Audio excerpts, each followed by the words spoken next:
இன்றைக்கி நாம் பார்க்க போகிற வீடியோ என்னன்னா வெஜிடபிள் பிரியாணி.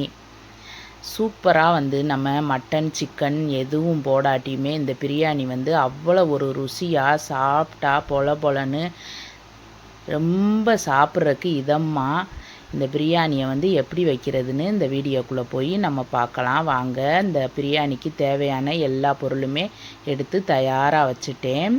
எல்லாம் நறுக்கி எடுத்து வச்சுட்டேன். இஞ்சி பூண்டு விழுதெல்லாம் அரைச்சி எடுத்தாச்சு. இவ்வளவு பொருளுதே இதுக்கு தேவையானது. இப்போ வாங்க எப்படி பண்ணுறதுன்னு பார்க்கலாம். அதுக்கு ஒரு பெரிய வட்டகையை நம்ம எடுத்துக்கிறலாம். வட்டகையில் நம்ம பிரியாணி பண்ணும்போது நம்மளுக்கு கிண்டுறதுக்கு ரொம்ப வாட்டமாக இருக்கும். அதனால் வட்டகையை எடுத்துகிட்டு அதில் வந்து 100 கோல்டு வின்னர் எண்ணெய் ஊற்றிக்கிறேன். உங்களுக்கு நெய் எது வேணாலும் ஊற்றிக்கிறலாம். நான் வந்து நெய் சேர்க்கலை, எண்ணெய் மட்டும் ஊற்றிக்கிறேன். இதில் வந்து நம்ம வந்து 100 வெங்காயத்தை நறுக்கி வச்சுருக்கேன், அதை போட்டுக்கிறலாம். ஃபஸ்ட்டு வெங்காயத்தை போட்டுட்டு நான் வந்து பட்டை கிராம்பு பொடி போடுறதுனால முழுசாக சேர்த்துக்கறல. நீங்கள் வந்து பொடி போடலைன்னா இதில் வந்து ஃபஸ்ட்டு எண்ணெய் ஊற்றினோடனே பட்டை கிராம்பு வந்து முழுசாக சேர்த்துட்டு அப்புறம் வெங்காயம் போட்டுக்கோங்க. நான் வந்து பொடி போடுறதுனால வெங்காயத்தை முதல்ல சேர்த்துருக்கேன். வெங்காயம் வந்து நல்லா வதங்கணும். கண்ணாடி பதம் வந்தோடனே நம்ம வேறு பொருளெல்லாம் போட்டோம்னா நம்ம சோறு சாப்பிடும்போது வெங்காயமாக கடிபடும். அதனால் வெங்காயத்தை வந்து நல்லா வதக்கி விட்டுக்கிறணும். பாருங்கள், இந்த அளவு வதக்குனா போதும் அப்படின்னு நினைக்கக்கூடாது, நல்லா வதக்கிடணும். வெங்காயம் எவ்வளவு தூரம் நம்ம வதக்குறோமோ அவ்வளவு தூரம் சாப்பாடுமே ருசியாக இருக்கும். பாருங்கள், இந்த அளவு நல்லா வதக்கி விட்டுறணும். இப்போ வந்து நம்ம மற்ற பொருளெல்லாம் போட்டுக்கலாம். நான் வந்து 3 பச்சை மிளகாயை கீறிட்டு வச்சுருக்கேன், அதை வந்து இப்போ உள்ளே சேர்த்துடலாம். புதினாத்தலை மல்லித்தலை கழுவிட்டு ஒரு கைப்பிடி அளவு நறுக்கி வச்சுருக்கேன், அதையும் இப்போ உள்ளே சேர்த்து ஒரு கிளறிக்கலாம். நம்ம எந்த பொருள் போட்டாலும் போட்டோடனே ஒரு கிளறி விட்டுக்கிறணும். நல்லா இப்போ கிளறியாச்சு. இப்போ வந்து நம்ம அடுத்த பொருளை போட்டுக்கலாம். இஞ்சி பூண்டு விழுது நான் வந்து 100 கிராம் 50 இஞ்சி 50 வெள்ளைப்பூடை வந்து தோல் உரிச்சிட்டு நல்லா சுத்தமாக கழுவிட்டு அரைச்சி எடுத்து வச்சுருக்கேன். அதை வந்து இப்போ சேர்த்து அதையும் நல்லா கிளறி விட்டுக்கிறணும். இஞ்சி பூண்டு விழுது கொஞ்சம் சட்டியில் பிடிச்சு கொடுக்கும், அதனால் நல்லா கிளறி விட்டுக்கிறணும். நல்லா கலந்தாச்சு. இப்போ வந்து தக்காளியை சேர்த்துக்கிறலாம். 200 தக்காளி கட் பண்ணி எடுத்து வச்சுருக்கேன், அதை சேர்த்துக்கிறலாம். தக்காளி வந்து கொஞ்சம் தூக்கலாக இருந்தால் வெஜிடபிள் பிரியாணி டேஸ்ட்டு அதிகமாக இருக்கும். அதனால் நான் 200 தக்காளி போட்டிருக்கேன். இப்போ வந்து உப்பு போட்டுக்கிறலாம். தக்காளி நல்லா வேகட்டும். நல்லா இப்போ தக்காளி மசிஞ்சிருச்சு. இப்போ வந்து நம்ம வந்து இன்னொரு தடவை கிளறி எடுத்துட்டு அப்புறம் பொடிகள்லாம் சேர்த்துக்கிறலாம். நான் வந்து மல்லித்தூளும் மிளகாத்தூளும் போட்டுக்கிறேன்.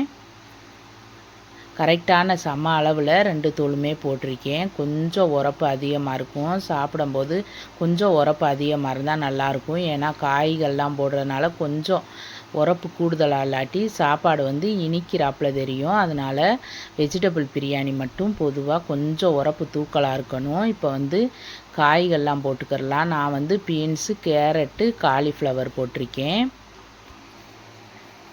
இப்போ வந்து சுண்டல் வந்து நான் 2 விசில் விட்டு இறக்கி வச்சுருக்கேன், அதை போட்டுக்கிறலாம். ஏன் நான் விசில் விட்டு வச்சேன்னா சுண்டல் வந்து வேகாத மாதிரியே இருக்கும், அதுவும் இந்த வெள்ளை சுண்டல் வந்து நரிச்சின்ற மாதிரியே இருக்கும். அதனால் நான் வேக வச்சு போட்டுக்கிறேன்.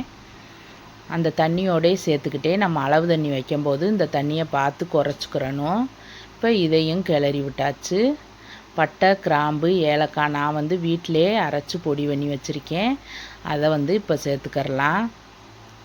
அது வந்து நல்லா 1 ஸ்பூன் ஃபுல்லாக எடுத்திருக்கேன், அதை போட்டாச்சு.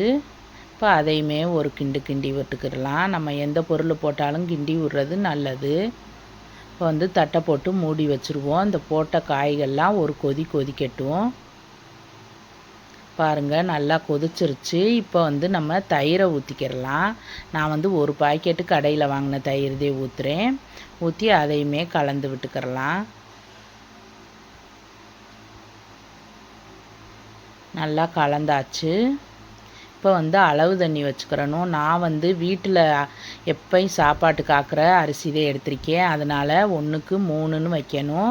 ஏன்னா அது வேகிறதுக்கு கொஞ்சம் லேட் ஆகும். அதனால் 1க்கு 3 வச்சுக்கிறலாம். இதே நம்ம வந்து பிரியாணி அரிசி போடுறோம்னா ஊற வச்சு எடுத்தோம்னா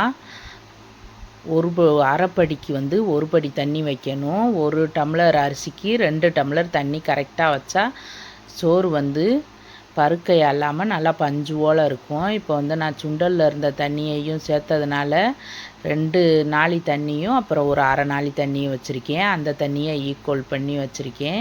இப்போ இந்த மாதிரி முறைக்கட்டி வந்தோடனே நம்ம வந்து கழுவி எடுத்து வச்சுருக்க அரிசியை போட்டுக்கலாம். கொதிக்க விட்டுறக்கூடாது. முறைக்கட்டி வந்தோடனே அரிசியை போட்டுறணும். போட்டு எல்லாம் நல்லா ஒன்று சேர கிண்டி விட்டுட்டு அப்புறமா நம்ம தட்டை போட்டு மூடி வச்சிடணும். நல்லா கொதிக்கட்டும். நல்லா அடி வரை விட்டு கிண்டி விட்டுறணும். இல்லைன்னா அடியில் வந்து ஒட்டி பிடிச்சிக்கிறோம். நல்லா கிண்டியாச்சு. இப்போ வந்து மூடி வச்சுருவோம், கொதிக்கட்டும். பாருங்கள், நல்லா கொதிச்சிருச்சு. இப்போ வந்து உப்பு பார்த்துட்டு பத்தலைன்னா இந்த இடத்துல உப்பு போட்டுக்கிறலாம். எனக்கு வந்து போட்ட உப்பு கரெக்டாக இருந்துச்சு, அதனால் நான் உப்பு போட்டுக்கிறல. இந்த தண்ணிக்கும் இந்த அரிசிக்கும் கரெக்டாக இருக்கும். சாப்பாடு பக்குவமாக வந்துடும். பாருங்கள், இந்த அளவுக்கு தண்ணி வற்றிருச்சு. நம்ம வந்து இதேவும் பிரியாணி ஆக்குறோம். சிக்கன் பிரியாணி, மட்டன் பிரியாணினா இந்த அளவுக்கு போதும். பிரியாணி அரிசிக்கு தம் போட்டால் அப்படியே வந்து தண்ணி இஞ்சி தம்மாயிரும். ஆனால் வீட்டில் நம்ம சாப்பாட்டு அரிசிக்கு வந்து இந்த மாதிரி தம் போட்டால் சாப்பாடு வந்து சலசலன்னு போயிடும். இவ்வளவு தண்ணியோடு போட்டோம்னா. அதனால் இன்னும் கொஞ்சம் தண்ணி வற்றணும். இன்னும் ஒரு நிமிஷம் தண்ணி வற்றி வேகட்டும். இப்போ வந்து நல்லாவே தண்ணி வற்றிருச்சு. இனி விட்டோம்னா அடி பிடிச்சிரும். நம்ம வந்து இப்போ வந்து நல்லா எல்லாம் சரியாக வச்சு தட்டை போட்டு மூடி தம்மு வச்சு விட்ருவோம். பாருங்கள், எல்லாம் ஒரு தடவை நல்லா கிண்டிட்டு அப்புறமா எல்லாம் சமப்படுத்தி விட்டு நம்ம வந்து தம்மு வச்சு விட்டுறலாம்.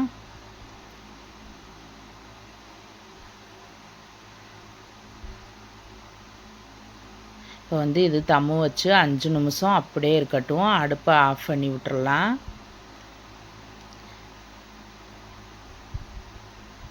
அடுப்பை ஆஃப் பண்ணியாச்சு. இப்போ கரெக்டாக தட்டெல்லாம் சரியாக மூடி வச்சு விட்டு 5 நிமிஷம் கழித்து திறந்து பார்ப்போம். இருந்த தண்ணி எல்லாம் வற்றி சாப்பாடு எப்படி இருக்குன்ட்டு பார்க்கலாம். பாருங்கள், நல்லா சூப்பராக இருந்த தண்ணி எல்லாம் வற்றி சோறு உதிரி உதிரியாக பொலன்னு நல்லா பக்குவமாக வந்துருச்சு. இதே மாதிரி நீங்களும் வீட்டில் பிரியாணி பண்ணணும் அப்படின்னு நினச்சிங்கன்னா இந்த வீடியோவை லைக் பண்ணி வச்சுக்கோங்க. நம்மளோட தினந்தோறும் சமையல் சேனலை சப்ஸ்கிரைப் பண்ணிக்கோங்க. இதே மாதிரி சமையல் வீடியோ தொடர்ந்து பார்க்கணும்னா என்னோடய வீடியோவை கண்டிப்பாக சப்ஸ்கிரைப் பண்ணி வச்சுக்கோங்க. நல்லா சூப்பராக சாப்பாடும் ரெடி ஆயிடுச்சு. இதே மாதிரி தொடர்ந்து உங்களோட சப்போர்ட்டை கொடுங்க. நல்ல ஒரு சமையல் வீடியோவை அடுத்ததை பார்க்கலாம்.